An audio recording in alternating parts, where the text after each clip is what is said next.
Hey guys, welcome back to another mid-core deck profile. And so this is Allure Queen. I liked the look of it when all the retrains came out, especially like Golden Allure Queen, which is kind of cool. And I had an idea with something else, and so we'll get into it in a second. But there was something that I saw, and I'm like, could this work? Is that something that kind of has synergy? I will preface this by saying the deck did really well. Like, the issue that I had with my locals was that I got nibbed a lot. I got nibbed so much, and there was only one game where I could actually play around it with the hand that I had. But a lot of the times I got nibbed because I broke the board and then was going to like set up a board or go for game, right? And unfortunately, half of this engine, or half of this deck, which is the Allure Queen stuff, does tend to require 2 cards to kind of get it off the ground again, unless you've got Dance in rotation, but we'll talk about that in a second, right? And so that was kind of the issue, right? With that, I got nibbed a butt ton, and it just kind of ended the game. Ban nib because it's just too much. Because either the decks that are in the format that are good can play around it and nib doesn't matter, or it just destroys everything else. Like, it's a stupid card. I hate nib. But I will talk about something that I think needs to go into my deck profiles or my deck lists from now on because of this fact. So we'll get into it real quick. So it's Allure Queen with a little extra spice. Which you might not like to see again, but it's better than Fiendsmith. So we start with the 3 Allure Queen level 3s. I'm going to put them around here, I think. I can't remember where my list was, where my lines were. I'll put it there. So she's the level 3. You target level 3 or lower monster your opponent controls, equip this target to this card, okay? As an equipment, then in the standby phase, you can send the equipped monster to special summon Allure Queen level 5. Now, I'll go through all of them, because then it's 5, 7, 5, 7, 3K. I'm going to double check the camera real quick, just to make sure I've got this crap in frame. Probably should check beforehand. Oh, I got room for days, so I'm going to zoom in a little bit. There we go, okay, cool. I've limited it. I got room for days though, okay, cool. So, yeah, so then the Chaos Allure Queen, which was released, I think, a set before all the reprints. And then it's just 3 Palace and 3 decks. I'm just going to show you the engines as they go. I don't want to show you that one yet. 3 Palace and 3 decks. So the reason why this stuff works is so this here will eat a level 3 or lower, this eats a level 5 or lower, this eats anything on the board. And they equip them as equip spells. Chaos Allure Queen dumps a light or dark, and then targets, and not on summon, or not on summon, but when it's on the board, you can target a monster in the grave and equip it to it, right? And if it's a light or dark, you can then summon an Allure Queen from deck or grave, okay? So, but the thing that it equips to, it gets that name. So the combo that I was normally running was like getting Allure Queen and like 5 in hand. So I could dump 5 off of Allure Queen equip the 5, it becomes the 5, summons the 7, 7 can now swallow anything on the board, because they have to be summoned by the effects beforehand, right? So this summons 5, so 5 can only activate its effect if it was summoned by 3. 7 can only activate its effect if it was summoned by 5, right? And then Allure Queen Chaos is just pretty much a DD Crow, if, like a DD, like a graveyard swallow, right? And this is where the deck starts to kind of break in the sense of these cards do a lot, there's something here. So the Allure Palace, you ditch one to either add an Allure Queen or special summon to your opponent's side of the field. So you can start setting up the level, like the whole level thing. Because then the last bit here is, and you do that 3 times per turn. The last bit here though is, this gives the effect of, you can send this card equipped with a card by its own effect to the graveyard, special summon 1 spellcaster with 1500 or less attack from your hand. So you can do the whole line in 1 turn. Right, you don't need to wait till your standby phase, because you just kind of like, let's say you've got this for a normal, you've got this in hand, or like on field. So you discard 1, give them the 3, normal the 3, take it, effect, send, bring the 5, do this again, discard 1, give them a 5, which doesn't work in this build because I'm only playing 1/5. but that's not the line I was going for. That wasn't really the line I was going for because it negs too many cards. So I got to find out a better engine to work with that line because it's a bit more consistent to get to the 3. Because then what happens is, because normally in that line you don't run through Chaos Allure Queen. That's just this stuff. Unless you go right to the end, do this. Because then you can still summon a 7. If you want to play 2 of everything, summon that. Then you can summon this off of this, right? And then reset and set up that way. So the reason why this is important, why this is cool, is that you can run through every name, if you play 2 of these, of course, right? But you run through every name, and then when you go to Allure Dance, you send 1 face-up spell and trap, which could be anything that's equipped to one of these, or the Allure Palace itself, and summon back as many Allure Queens as possible, right? You just get, it's just a soul chart for Allure Queens. So then you can summon back everything, right? And then you can link 3 into the golden Allure Queen, right? Which makes it so then she summons back an Allure Queen, which normally you'd summon back Chaos, so you could summon back the 5 to use as material, which whatever, right? The issue is that whatever's summoned back, so maybe summoning back the 3 is better because she doesn't require a name, so you can deal with like level 1s like Sage and all that kind of stuff. Because the Golden Allure Queen doesn't have the name of the Allure Queen, so she doesn't like activate the effects for or doesn't fulfill the requirement for them to activate their effects. But then you can do all that, right? And then Golden Allure Queen, she'll summon that one back and then gain 1500 to your opponent at the end of next turn. That's pretty cool because she's a 4k beater. She is a non-targeting pop when your opponent activates a monster, activate an effect, which is a non-targeting pop. And she lets your Allure Queens, whose effects allow them to equip monsters to themselves as quick effects. So all these become practically just like Change of Hearts or like a DD Crow. They're all going to be equipped 1 at a time though, which kind of sucks, but this is why the rest of the deck I think kind of works. And then this one here doesn't have that limit. So you can equip as many as it wants, right? Because this is a newer card, these are all retrains of an old one where they got rid of one thing. So that's how the engine works. This is where the initial thing came from, and then I just scaled some things down for the way that I wanted to do it. But normally you'd probably play 2 and 2 just so you get the full effect, right? Yes, a little brickier, it doesn't really matter because you send them off anyway, right? Like, who cares? So that's that one, and then the engine that I thought worked quite well with it, which, you know, we'll talk about.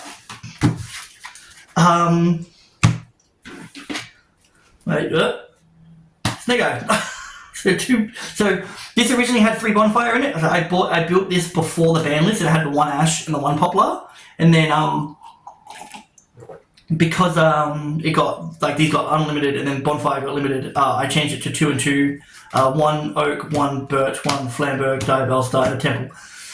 I really reckon temple could almost go to 3 in a deck like this with how it works. And once again, you're not going to realize what it is until I get to the extra deck. But me saying that with Snake Eye on the board, you should know what I'm talking about now, right? So you know what the Snake Eye cards do?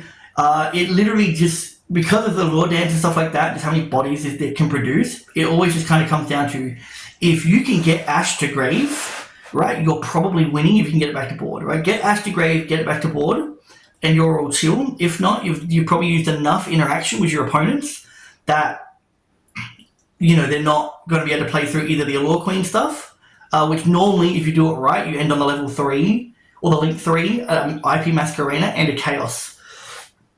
If you do it right, which isn't hard to do.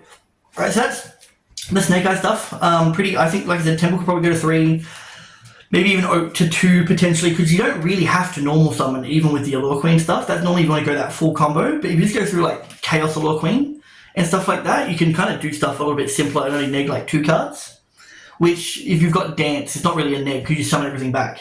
And then we run 3 Unicorns, a Fenrir, and a Birth. This is just for more recursive bodies, right? So then you've got more stuff to do. There was a duel that I won where I opened Fenrir Birth and an Imperm or an Ash. It might have been an Ash. No, Droll. I opened Fenrir Birth, Droll, and it was against a Whitewoods player. Special this, activate the effect to add Unicorn. Play Birth, normal Unicorn, pass turn. He summoned 1 Sylvie or something like that. I drawed him on the ad. I then banished a Requiem from his deck, banished the Sylvie face down because he needs an Illusion or a Spellcaster on board, and he just went, alright, pass turn. I had these 2 on board. I opened into an Allure Queen. and then I had enough bodies to do just enough damage, but I still had the add-off of this and a normal summon. So yeah, you don't really use your normal summon, so that's why that's pretty good. And then some random kind of like extenders, which shouldn't be as random, but so 3 Sengenjin. So he puts himself into the back row, and then for 2k, you can summon him forward and add another one, right? But you can't put it back into the back row, but it's whatever. But he's also, remember, he's an 8. He is an 8. And then 2 of this, Dularia, sorry.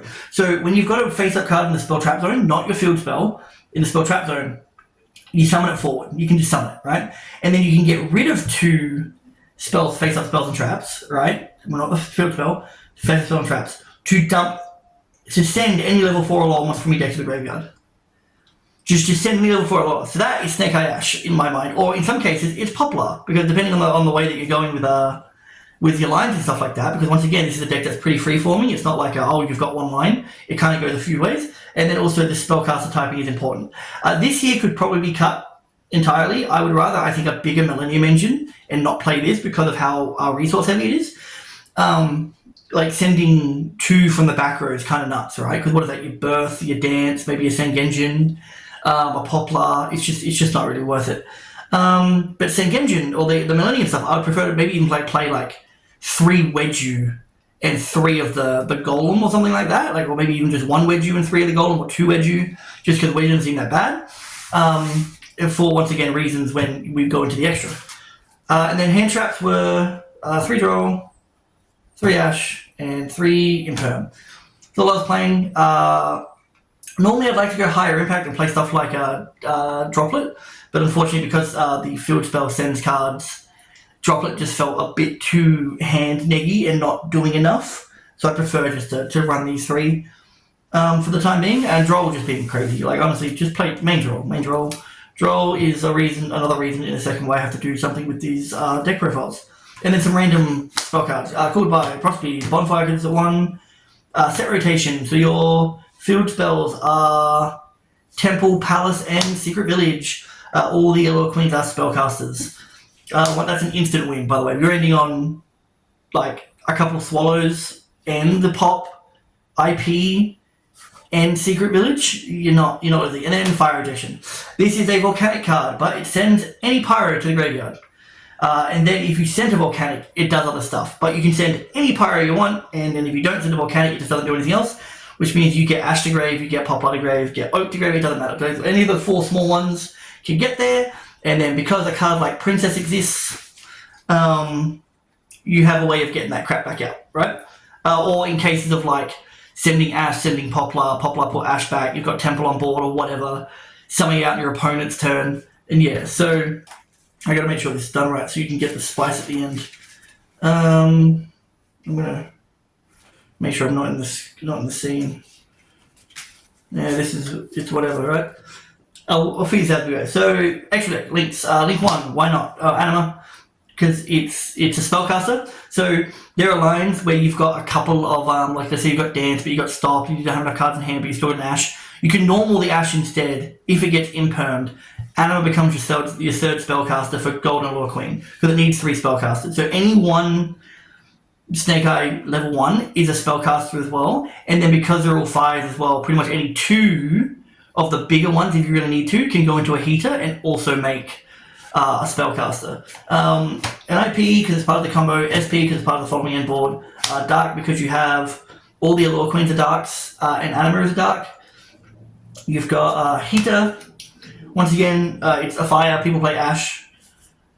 Princess, it's pretty much it's pretty much the whole integral part of the deck. Trying to get Ash, because even if you open Ash and you don't want to normal it, or you've opened 2 Ash or a Poplar or something, because sometimes the normal summon Poplar is just as good as a normal summon Ash if Ash is already in graveyard, right? Because then you can run your line, and worst case scenario is you can still kind of you don't need Ash really to get to your end board anymore. Oak does the same, and as long as you can get to one of them. Or you're still ending on Allure Queen stuff and say an Amblo Whale, which is totally possible with the amount of bodies you can put up with this, then it's resolving Ash isn't the most important thing, but people are scared of Ash and they will try to stop the Ash and they just go a different way. And then so I don't know, I put this as a 2, but the 1 Nightmare Phoenix realistically should be here, right? So Nightmare Phoenix means that Nightmare Phoenix is what makes Birch good, because any 2 fires or any 2 names turn into a fire. So you've got a Birch in hand, and you've gone through some of your Allure Queen stuff, but you can't get to the third one because you don't want to dump anything, or you managed to get rid of Ash, like Snake Eye Ash Engrave. Any 2 turns into Nightmare Phoenix, you can special the Birch, and then you can go into Princess and summon back and still end on like an Amblow and stuff like that, which is very nice. And then you can bring back the Nightmare Phoenix on your opponent's turn and keep stuff like Battle protected after the Amblow Well, because the arrows point like this, and then they're Battle protected, which is pretty cool. And then you've got like the Amblow Well, which is part of your end board. Normally, you've got the Raging Phoenix with the Zealantis as your OTK, and the Golden Allure Queen. Honestly, I think this is a custom card. So 3 spellcaster monsters, a bit crappy because it's 3, but because you technically have a soul charge in the engine, you probably shouldn't complain too much. But it was link summons for summon 1 Allure Queen monster from your deck to your graveyard, and if you do, this card gains 1500 attack. So you can activate the effects of your monsters with Allure Queen, their original name, that equip monsters to themselves as quick effects. So it just turns all the Allure Queens into quick effects, which means you can just load up your back row, and this helps with the following turn if your opponent can't do anything or they still end on something because of what I've got in the extra. And once per turn when your opponent activates a card or effect, you can destroy 1 card in the field. Also, Allure Queen monsters you control cannot be destroyed by card effects this turn. So it's also protection. And then 1 Chaos Angel because this is 15, right? 2, 4, 6, 8, 10, 12, 15. So Chaos Angel, so Allure Queen, Chaos Allure Queen, and Allure Queen level 3 make a light and dark Chaos Angel, which is really neat. It came up once, and I did win because they couldn't out it because I don't play Kaijus or Goddess. I did want Goddess in this deck. I was going to put it in somehow, but I don't really know where to fit room for it because I played 2 of one card, and I want 2 of 1 card. So Zombie Vampire. It's just another way of trying to get through into your Snake Eye stuff if you didn't open it, or if you didn't like we're talking a Duelia, if you can't get that off, it's like whatever, fire option, you didn't open it, or in the case of like you're not opening any Snake Eye stuff at all, getting to 2 8s isn't terribly hard sometimes because of Snake Eye Doom Dragon. Now I said this card was the shittest card in that set. This had to have been the most satisfying thing to summon I have summoned in ages. Two face-up cards in the back row in a deck that puts stuff in the back row that's not even related to Snake Eye. Like the fact that the Allure Queens all attach monsters as equip spells and they're face-up monster cards. Snake Eye Doom Dragon and just Flambirds on summon into the back row. He's an 8, so he works well with Sengenjin to go into Zombie Vampire to mill 4. Then you can summon back, or you can like there are times where you can summon back. If they do stop it, you can still go into Dark, maybe take one of their cards or whatever. You know, there's a million things that you can do. It puts a fire on board, so you can go into Heater as well. If that's the line that you need to go to, and yeah, it's 3k, man. It's 3,000. It's absolutely insane. And yeah, like I said, it's just the freest body ever in this deck because you have so much in the back row, even with just the 2 engines, right? Like just putting like a Snake Eye stuff back there off of Temple or off of Poplar, putting cards back there because of Allure Queen and stuff like that. Like, because even if you go Chaos Allure Queen and like put 5 in the back row and then summon level 7, even if you use that Allure Queen level 5 as a Doom Dragon material, 7 is still a quick. It's still active with summon properly. You know, it doesn't lose that ability to swallow after that point. So it's just, I don't know, this card, even though I said it was like going to be it was the worst card in the set, arguably I think that Synchro might be even worse because it does look like absolute trash. But because I put this thing together, this thing was the most satisfying thing to summon, and it did so much because there were so many times where you were ending on like a Allure Queen level 7 because they can't destroy it by card effects, and it ends up being quite big if it's already got something equipped to it. And then in the following turn, so you've got like Chaos Allure Queen has a back row, 7 has a back row. You just use those 2 into Snake Eye Doom Dragon, push 1 to the back row, go 7 to swallow the last thing, and you've pretty much got game on board. You know, your Golden Allure Queen does go back down to 2,500, but who cares?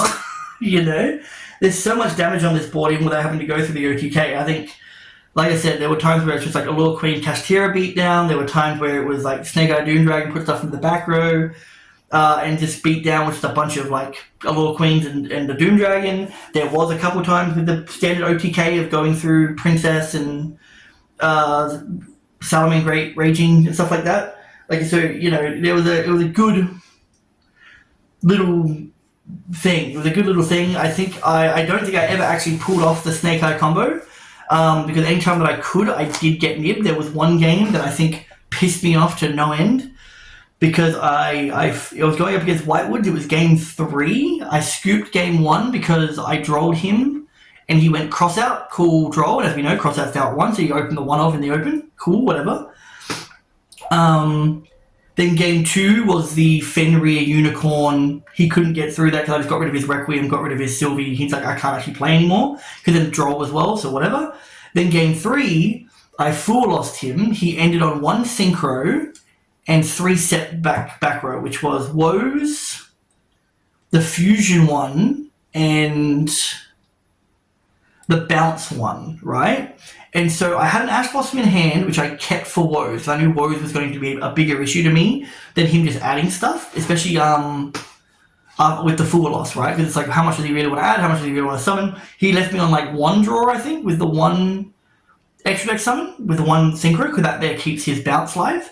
And then I literally just like went, so I drew off the full loss, I drew Temple, which doesn't sound good, but it arguably was the best thing, because he had a Black Goat Laughs Engrave as well. So we ended up Black Goat Laughs Engrave, a Bounce, potentially 2 if he fusioned first, because I was expecting Saint Azamina, but we'll get to that in a second. And then Woes as well. I had an answer to Woes, and my only thought process was, if I normal Ash and go Poplar, he will activate Poplar, or he'll activate Black Goat Laughs in response to the Poplar, so that it can't activate on Summon. Yes, Natalie? Yeah, I'm just going for a walk. Okay, cool. Thank you. Waiting for you to finish. Have fun.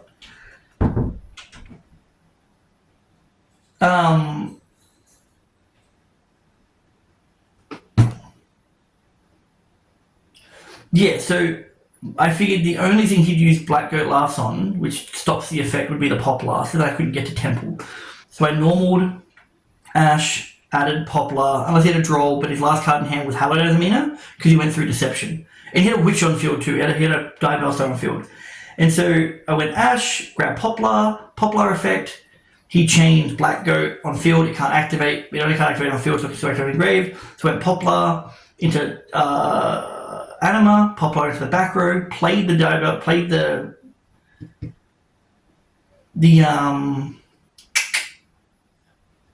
no, I think from this point when I put Poplar in the back row, he flipped the Bounce and bounced the Ash back to hand, which was great for me, because my other card in hand was a 1-for-1 and an Allure Queen level 3, I think, was what I had in hand still. And so then I play Temple, put Diabellstar Snake Eye into the back row, which is when he activates the fusion. And so I was expecting Saint Azamina, but he went into, because he ended up like doing some other crap to add like a card back to hand and stuff, because he like summoned and bounced and did this shit. So I was expecting Saint Azamina, but he went into Guardian Chimera and popped 2, so he popped the Anima and popped the Snake Eye Diabellstar. So I had a Poplar in the back row and Temple.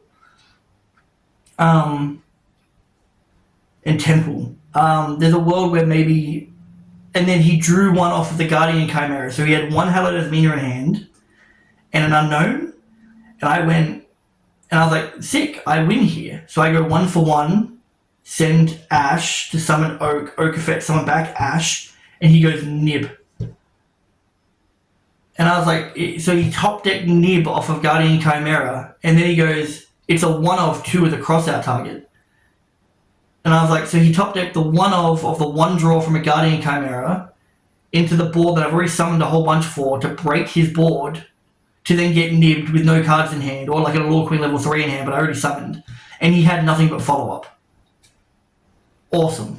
So that's pretty much most of my duels were trying to break a board, which the deck does really well, but then not being able to play through nib because I've already, I'm using my resources, right? Like, I'm using my resources. So anyway, that's what happened there, and that pissed me off more than anything. And then side deck was just 3 econ, 3 forward losses. I have real ones now, thanks to this new set. I have real ones. 1 Harpies, 3 Lancia, Kurikara, and a spell. Kurikara can be searched off of Snake Eye Ash, and 3 Judgment. I like the Judgment way more than I like the Strike. I like Judgment way more than I like the Strike. And yeah, that's my side deck. If it comes down to like changes, I did have like a 60 card list. Arguably, I'd like to put Goddess in the side or in the extra. I think all that would change that. I'd probably get rid of one of these. The only reason why I wouldn't want to get one of these is because one, it's like an extender because you just need to use 2 monsters in the back row, and 2, it's really good on turn 3 and turn 2, but like turn 3. And then another half of me is like, what if I get rid of like Dark or Heater? You know, because I don't think Dark's too popular right now with Darks. But I think everything else is pretty important. Maybe Chaos Angel because it's only 2 monsters that can make it. I'd like to put Goddess in there. As for the main, I would like to play Fire Ejection at 3, because I think that's really, really good. And I like to play 1 for 1 at 3 too, but it's limited. All this is fine, I think the only thing is I'd probably cut the Adularia, because it doesn't do anything in hand on its own, where most other cards do in this deck, other than like, of course, Palace, but like, Palace doesn't do anything if it's the only card in your hand. Adularia can't do stuff if you have a whole handful of cards. But Adularia, you need to have something on the board already, right? So I think you can cut that. I don't think that needs to be there. I think a bigger Millennium package of like this and like 3 of the Golem and then maybe like at least 1 or 2 of Wedju, right? Like this get close to 60. Half of me thinks like a bigger Castira package where maybe I just play 3 Fenrir. 3 Fenrir, 3 Cast and a Birth. I would like to play this at 2, so then Poplar always has something to add. Because once again, even if you're adding the same card, if you have Palace in rotation, you can just dump it, right? And not to mention, in grind games, this just puts back from anywhere. Maybe Oak to 2 wouldn't be too bad. And then everything else would be like, maybe like Allure Queen level 5 to 2, keep 7 at 1. Or maybe put 7 at 2. It doesn't matter, because you've got 3 3s, right? So you can like summon your last 3 to your opponent's field, and then summon 7, and then swallow the 3, and then link everything off into, or summon everything back, and link everything off into Golden. That's probably about it. Maybe I'd like to add Bestials to this, like maybe go up to 60 on it, I don't know.